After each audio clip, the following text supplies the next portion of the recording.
Hello বন্ধুরা, আজকে আপনাদের কাছে শেয়ার করব নতুন একটি ভৌতিক কাহিনী। আশা করি আপনাদের ভালো লাগবে। ঘটনাটা ছিল 2015 সালে মানিকগঞ্জ জেলার কোনো এক প্রত্যন্ত গ্রামে।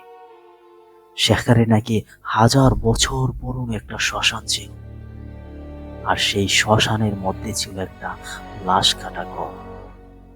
আর সেই লাশ কাটা ঘরে নাকি তন্ত্র মন্ত্র বিশ্বাসকারী কিছু তান্ত্রিকরা শয়তানের পূজা করত।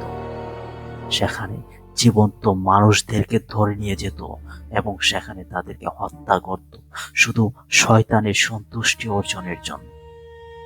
কিন্তু হঠাৎ করে একদিন সেই তান্ত্রিকরা সেই লাশ কাটা ঘর থেকে উধাও হয়ে যায়। কিন্তু গ্রামের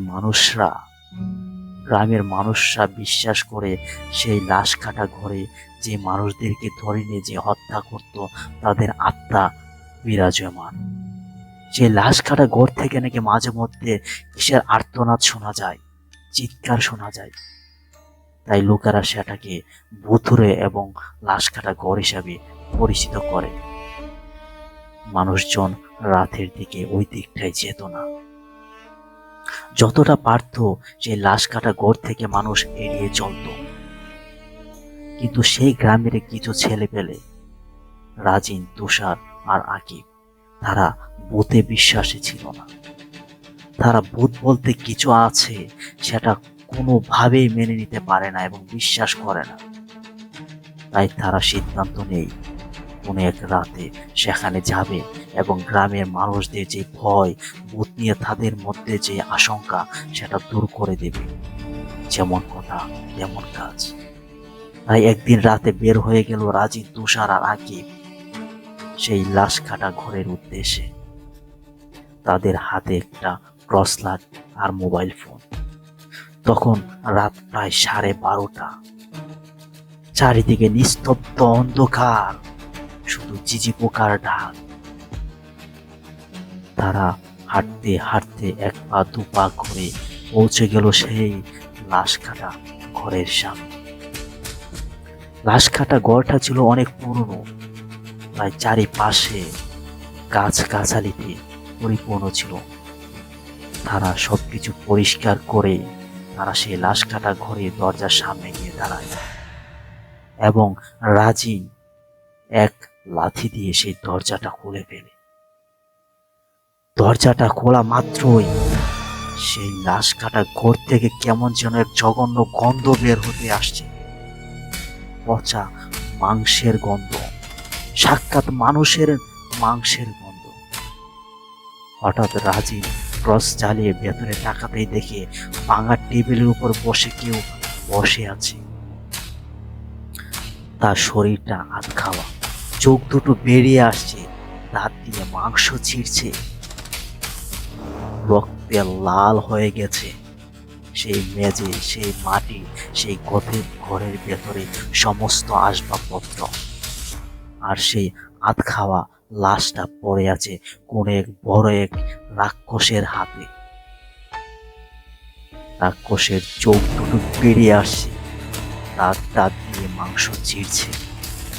কিন্তু রাজেনের টর্চের আলো পড়তে সে আধ খাওয়া মুখটা ধীরে ধীরে তাদের দিকে তাকালো। তারপর ঘরের ভেতর থেকে একসাথে বহু গলায় আওয়াজ ভেসে এলো, ফিরে যা, ফিরে যা তোরা, রক্ত চাই, রক্ত চাই।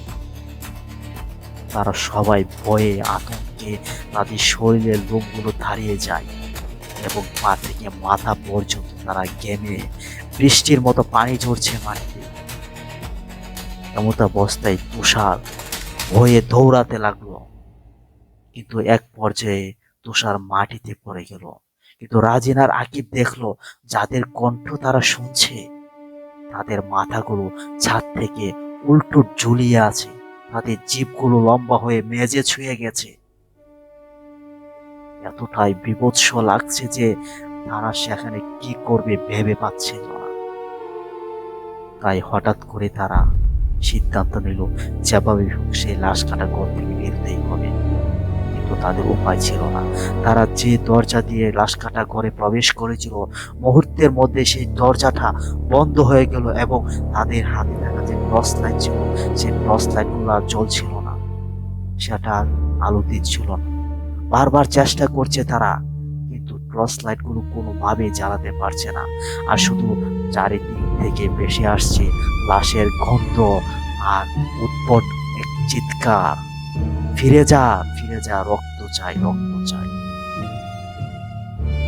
এমত অবস্থায় তারা অজ্ঞান হয়ে পড়ে। তারপর তুষার হঠাৎ করে চেতন ফিরে। তুষারের চেতন ফেরার পর তুষার তার চোখের সামনে দেখতে পায় আধ খাওয়া সেই লাশটা, যার একটা চোখও নেই, মাথার খুলির এক পাশটা ছিঁড়ে ছিঁড়ে খাচ্ছে এক ভয়ানক রাক্ষস, এক ভূত। তখন তুষার আবার অজ্ঞান হয়ে পড়ে। পরদিন সকালে গ্রামবাসীরা দেখলো যে লাশ কাটা ঘরের সামনে 3টা মোবাইল পড়ে আছে, আর ছেলেগুলোকে আর খুঁজে পাওয়া গেল না। আজও মাঝরাতে কেউ শ্মশানের পাশ দিয়ে গেলে শুনে ভাঙা ঘর থেকে কর্কশ গলায় ভেসে আসে, আমাকে রক্ত দাও, আমাকে রক্ত দাও।